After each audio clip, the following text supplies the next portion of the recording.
I overheard my wife and son plotting with a lawyer to declare me mentally incompetent to seize my business.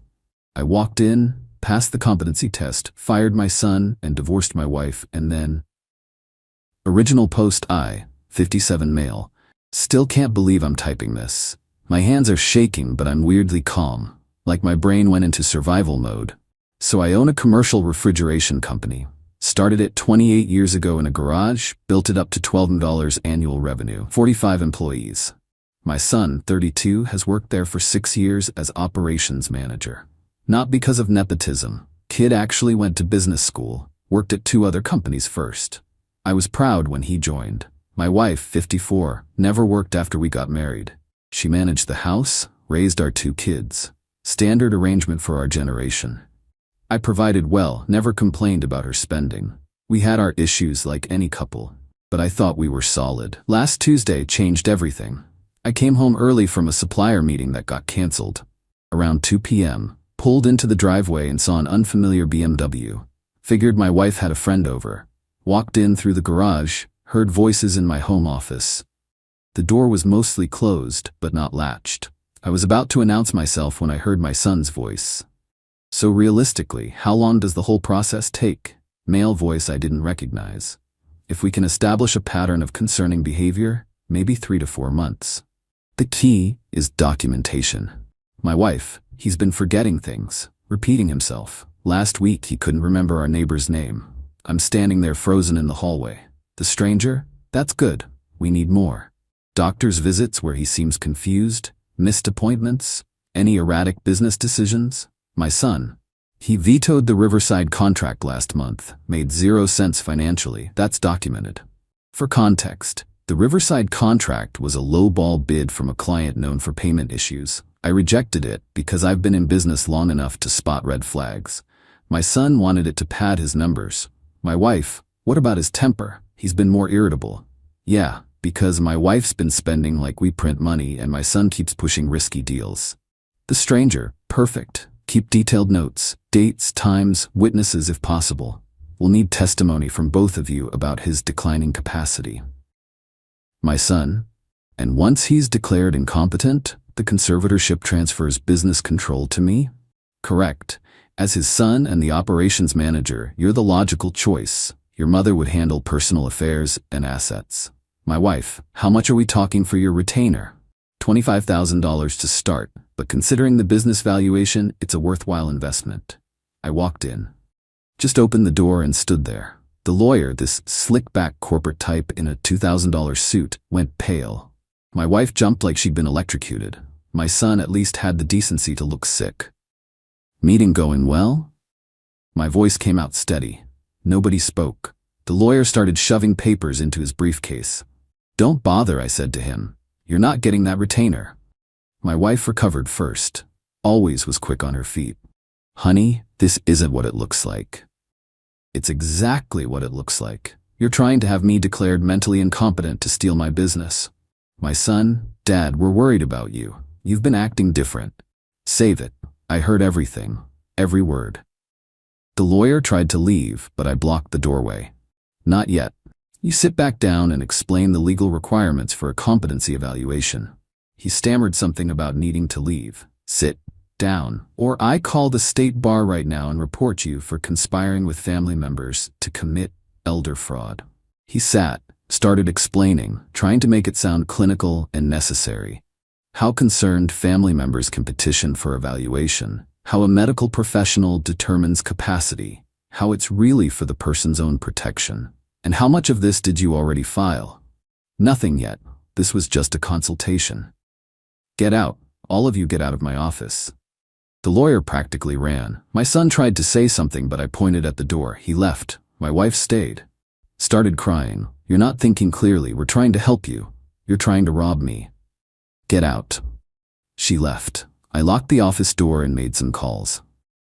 First call, my personal doctor. Explained the situation, asked for an emergency cognitive assessment. He fit me in that same afternoon. Second call, my CPA. Gave him a heads up that things were about to get messy, asked him to prepare complete documentation of all business financials. Third call, a divorce attorney my golf buddy recommended. Left a message. Fourth call, my corporate attorney. Explained everything, asked about steps to protect the business. The cognitive assessment took 2 hours. Memory tests, problem solving, questionnaires. My doctor's known me for 15 years. He was pissed when I explained why I needed it. Your mind is sharp as ever. I'll have a full written report by tomorrow documenting your complete cognitive health. Got home around 7 p.m. My wife was in the living room, red-eyed. My son was there too. My wife, we need to talk about this rationally. Agreed. Here's rational. You two tried to commit legal fraud. I have a witness, that lawyer, and I recorded the whole conversation from the hallway after I walked in. That was a lie, but they didn't know that. My son went white. You recorded us, every word, and tomorrow morning, you're fired. Clean out your desk by 9 a.m. or security will escort you out. My son, Dad, please, I need that job. Should have thought about that before trying to steal my company. My wife, you can't just fire him. That's wrongful termination. He's an at-will employee who just demonstrated catastrophically poor judgment and disloyalty. Watch me. Went to the bedroom, packed a bag. My wife followed, still crying, still making excuses. How they were worried, how I've changed, how they're protecting me. You're protecting yourselves. Don't contact me. My lawyer will be in touch. Stayed at a hotel that night. Couldn't sleep. Just sat there replaying the conversation. 26 years of marriage, raising 2 kids, building a life together. And this is how it ends? With her plotting to declare me insane so she could take everything? The divorce attorney called back at 11 p.m. We talked for an hour. She's representing me as of right now. Update 1 week later. So the entitlement levels have reached absolutely unhinged territory. Day 1 after confronting them. Showed up at the office at 6 a.m. Had my corporate attorney and HR director meet me, explained the situation with documentation. They were both floored. My son arrived at 8:30, tried to walk past security. His badge didn't work. He called me. I didn't answer. Security gave him a box and supervised while he cleaned out his desk. He tried to access his work computer, already locked down by IT. They found him trying to download files to a USB drive. Security confiscated it. The USB had client lists, supplier contacts, our entire operations manual, and financial projections. He wasn't just getting fired, he was planning to compete against me. My corporate attorney sent him a cease and desist by noon. Non-compete clause in his employment contract is ironclad.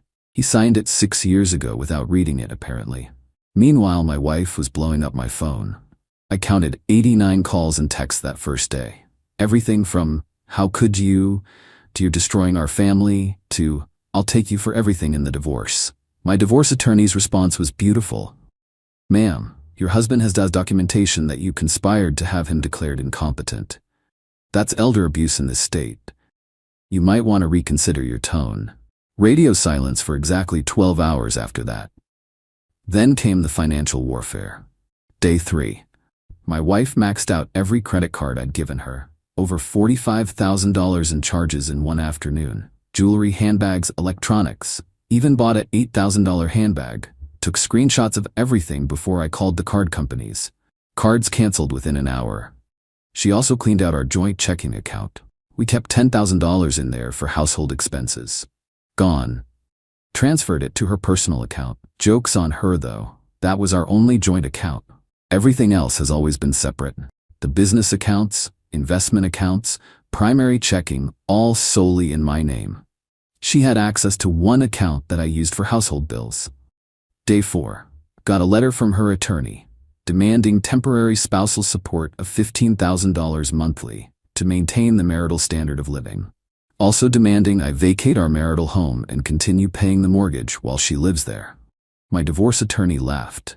Actually laughed out loud. Then sent back a response listing the elder abuse conspiracy, the credit card fraud, and the asset dissipation. Offered $3,000 monthly temporary support and suggested my wife find employment. Day 5. My daughter, 29, called. She lives 2 states away, works as a physical therapist. "Dad, what's going on? Mom's saying you've lost your mind and attacked her?" Explained everything. Sent her the cognitive assessment results from my doctor. The relief in her voice was obvious. I knew something was wrong. "She's been weird on the phone lately, asking about your will, about the business structure." I thought she was just being paranoid about getting older. She was planning this. And my brother went along with it? He was driving it. She started crying. I can't believe they'd do this. Neither can I. Then came the really dirty tactics. Day 6, my son filed for unemployment, listed wrongful termination without cause as the reason. The state sent me a questionnaire. I attached the cease and desist letter, documentation of his attempted data theft, and a signed statement from our HR director. Unemployment claim denied within 48 hours. Also day 6, I got a call from my business insurance company. Someone had filed a claim saying I'd made threatening statements to employees and created a hostile work environment. Anonymous report. I pulled the security footage. My son had been talking to 3 employees in the parking lot the day before he got fired. Those same 3 employees suddenly submitted complaints to HR about my erratic behavior and angry outbursts. Had my HR director interview them separately. Their stories didn't match. Same general themes but different details, clearly coached. I didn't fire them. Instead, I gathered the whole company for a meeting, explained that I'd fired my son for cause, that some false reports had been made, and that anyone who participated in making false statements should reconsider their employment choices. 2 of the 3 resigned that afternoon. The 3rd came to my office crying, apologizing, saying my son had promised him a management position when he took over the company. I appreciated the honesty, kept him on with a final written warning. Day 7, my wife showed up at the office. Security called me. I went down to the lobby. She looked awful, hadn't slept. Makeup couldn't hide the stress. We need to talk. Through attorneys. Please. I'm your wife. You're my soon-to-be ex-wife who tried to have me declared insane. She actually tried to play the victim. I was scared. You've been different, distant. Our son was worried. Our son wanted to steal my company. You wanted access to my money. That's it. Don't dress it up as concern. The kids need help. They're struggling. There it was. What do you mean they're struggling? She froze, realized she'd said too much. What do you mean? Your son, he has some debts, credit cards, a business loan that didn't work out. How much? She wouldn't say. I called my CPA right there, had him run my son's credit, $127,000 in debt. Credit cards, personal loans, 2 car leases he couldn't afford, plus a $50,000 loan for some crypto investment scheme that collapsed. That's what this was really about. My son needed money, my wife wanted to maintain her lifestyle, and they decided the easiest solution was to take everything from me. Get out, don't come back. She started crying again. Security escorted her out. That night, I sat in my apartment going through old documents, found my son's employment file. His salary was $95,000. Good money for someone his age, but apparently not enough when you're leasing 2 cars and buying bottle service at clubs. Found old bank statements showing I'd loaned my wife $30,000 2 years ago for home renovations that never happened. Just gone. I'd been funding their irresponsibility for years without realizing it. The betrayal hurt worse than anything. Not the money, I've got plenty. It's that they looked at me and saw a mark. An obstacle. Something to remove. My daughter flew in that weekend. We had dinner. She was furious at them but worried about me. Dad, are you okay? Like really okay? I'm tired, but I'm not crazy. I know you're not. I read the doctor's report. You're sharp as ever. They almost convinced me I wasn't. That's the messed up part. I started questioning myself. That's the real damage. They didn't just try to steal from me. They tried to make me doubt my own mind. Update 2, 3 weeks later. The entitlement has somehow gotten worse. I didn't think that was possible. So my divorce attorney filed all the papers. My wife got served. She immediately hired the most aggressive attorney she could find, this guy who has billboards all over town about fighting for your rights. His first move? Emergency motion for exclusive use of the marital home and $20,000 monthly temporary support. His argument, I'd abandoned my wife and she needed to maintain her standard of living. My attorney's response brief was 30 pages of documented elder abuse conspiracy, financial fraud, and asset dissipation. Attached my doctor's cognitive assessment, the cease and desist to my son, and statements from my CPA about the separate accounts. The hearing was a disaster. For them. My wife showed up dressed like she was going to a funeral. All black, minimal makeup, looking fragile. Her attorney started with the abandonment angle. Judge wasn't buying it. Counselor, your client conspired to have her husband declared incompetent. He has documentation. Why would he stay in that home?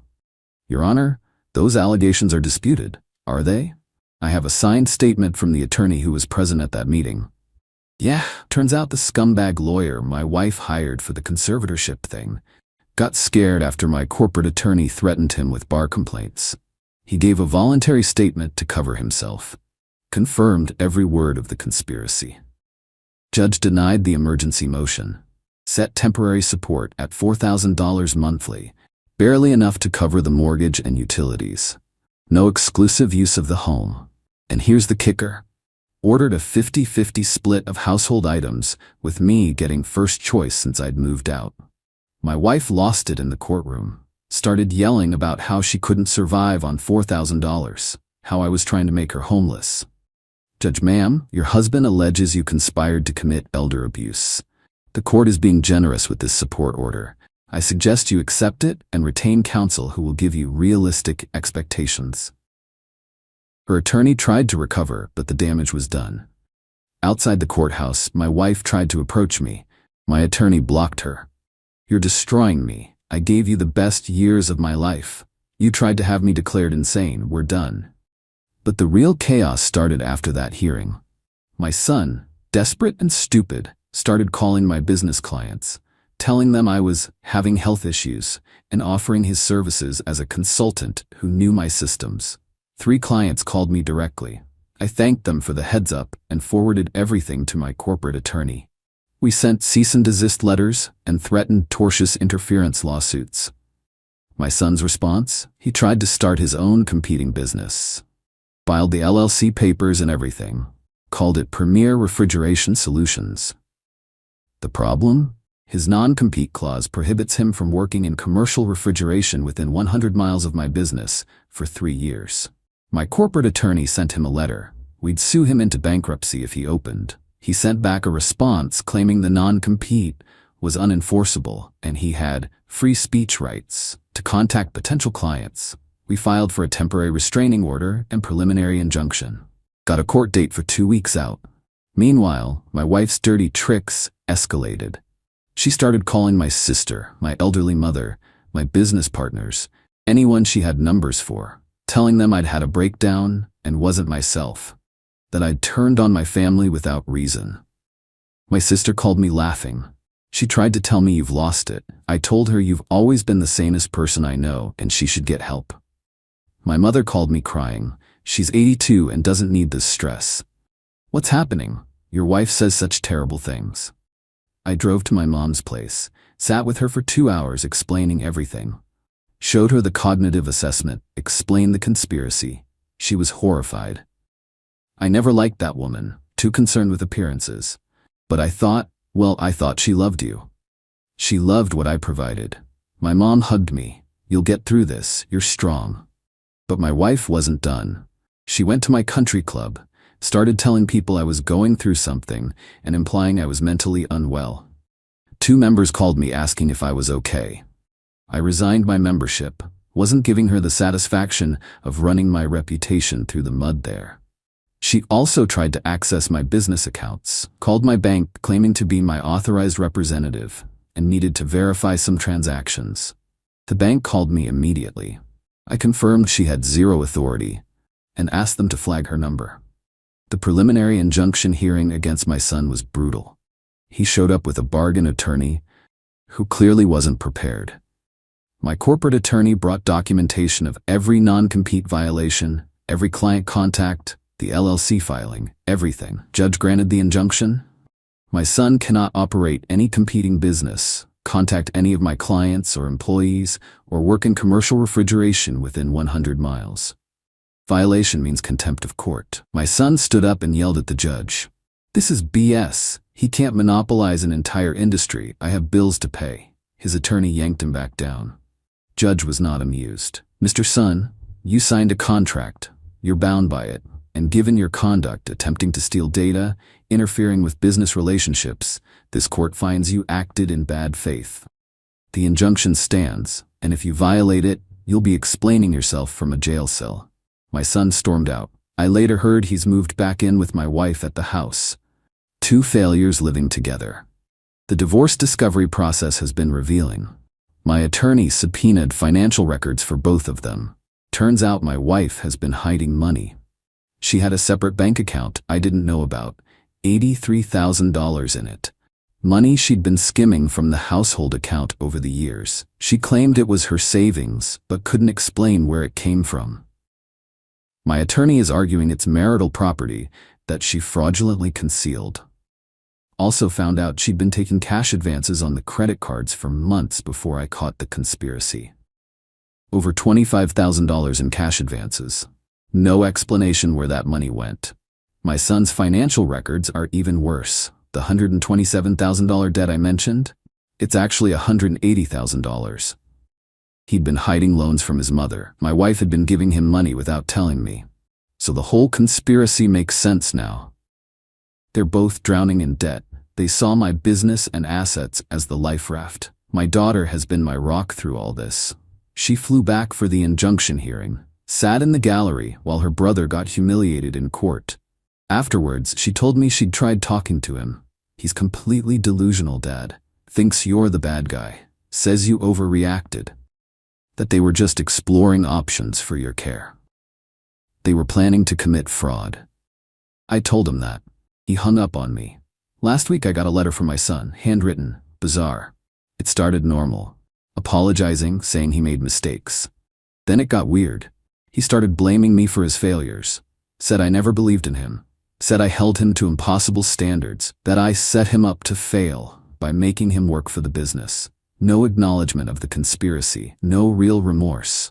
Just blame shifting and excuses. I didn't respond. Forwarded it to my attorney in case we need it. Meanwhile, I'm running the business like nothing happened. Promoted my assistant operations manager to replace my son.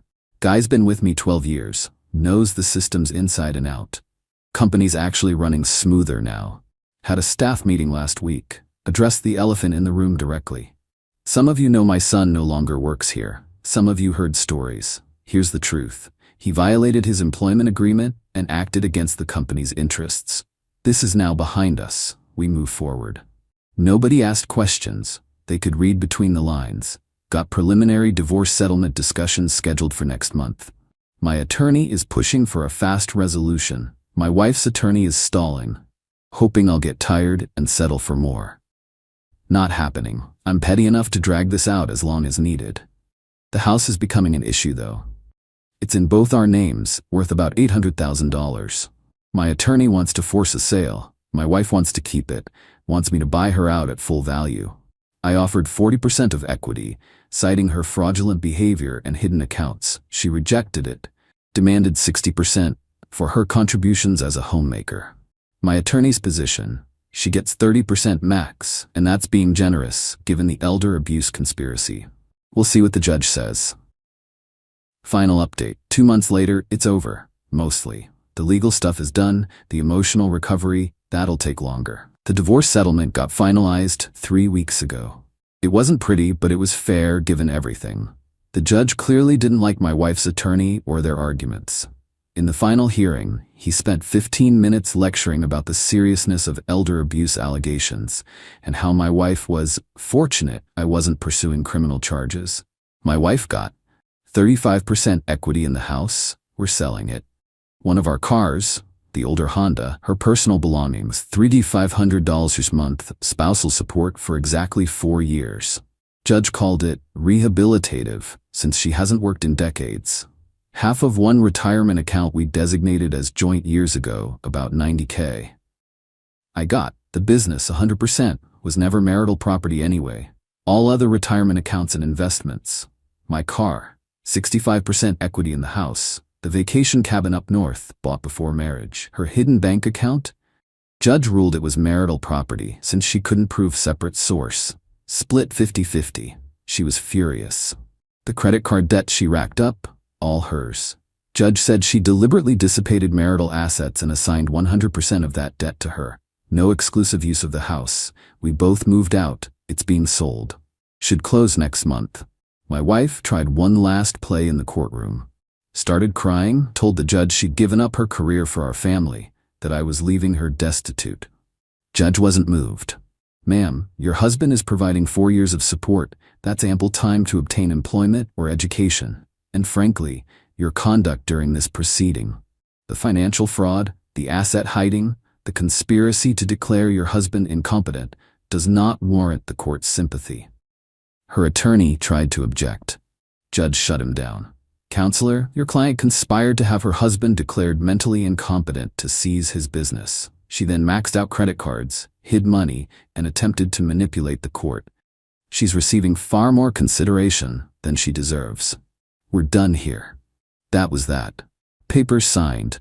Marriage over. My son's situation got even messier. 2 weeks after the injunction, he violated it. Started working as a consultant for a competing refrigeration company 80 miles away. Thought he was outside the radius. He wasn't. My corporate attorney found out within days. We filed contempt charges. The contempt hearing was short. My attorney presented evidence, emails, text messages my son had sent to employees trying to poach them, social media posts about his new consulting role. Judge was livid. "Mr. Son, I warned you. You signed an agreement. You're bound by it." My son tried to argue financial hardship. "I have bills, Your Honor. My father cut me off." "Your father fired you for cause after you attempted to steal from his company. Your financial situation is a consequence of your own choices." Judge held him in contempt. $500 fine per day until he ceased all work with the competing company, plus $15,000 in attorney's fees payable to me. My son quit the consulting gig the next day. Last I heard, he's working at an auto parts store. $16 an hour. The karma is pretty satisfying, not gonna lie. My daughter and I are closer than ever. She's been my lifeline through this nightmare. We talk almost daily. Last week, she asked if I was angry. Not anymore. Mostly just sad. Sad that your brother chose money over family, that your mother chose comfort over integrity. They made their choices, Dad. Yeah, and now they're living with the consequences. My daughter paused. Are you gonna forgive them eventually? I thought about it. I don't know. Maybe someday, but forgiveness doesn't mean reconciliation. They showed me who they really are. The business is thriving. Revenue is up 8% this quarter. Turns out my son's strategic vision was actually holding us back. My new operations manager is excellent. I promoted 3 people, hired 2 new technicians, and we're bidding on a major hospital contract that could double our institutional client base. Life is different, quiet. I live alone in a downtown apartment, cook my own meals, do my own laundry. It's peaceful in a way my marriage never was. I'm not dating. Not interested yet, maybe eventually. My therapist says I'm processing trauma, that having people you trust betray you leaves deep scars. We're working through it. Some final thoughts on the whole nightmare. My wife never apologized. Not once. In her mind, she was justified. I was the villain for overreacting to their reasonable concerns.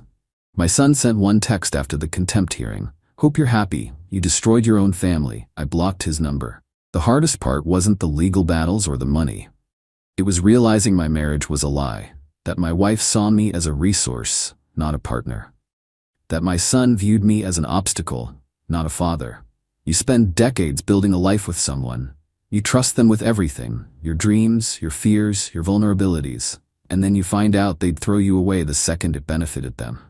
That's the real theft, not the attempted fraud, the stolen years. But here's what I learned. Trust your instincts. When something feels wrong, investigate. Don't let people gaslight you into doubting your reality. I almost dismissed what I overheard, almost convinced myself I misunderstood, almost let them explain it away. If I had, I'd be in conservatorship right now. My son would control my business, my wife would control my assets, and I'd be sitting in some facility being told my own thoughts weren't valid. So yeah, I'm okay with how I handled it. Was it ruthless? Maybe, but they tried to destroy me. I just defended myself. Last thing, my mother asked me if I regret anything. I regret marrying someone I didn't really know. I regret not seeing who my son was becoming, but I don't regret defending myself. She nodded. Good, you did the right thing. That's enough for me. The house closes in 2 weeks. I'll get my equity check. Probably buy a smaller place, something easier to maintain. My daughter's visiting next month. We're planning a trip, nothing fancy, just us hanging out, rebuilding what family means. As for my wife and son, I don't wish them harm. But I don't wish them well either. They made their choices.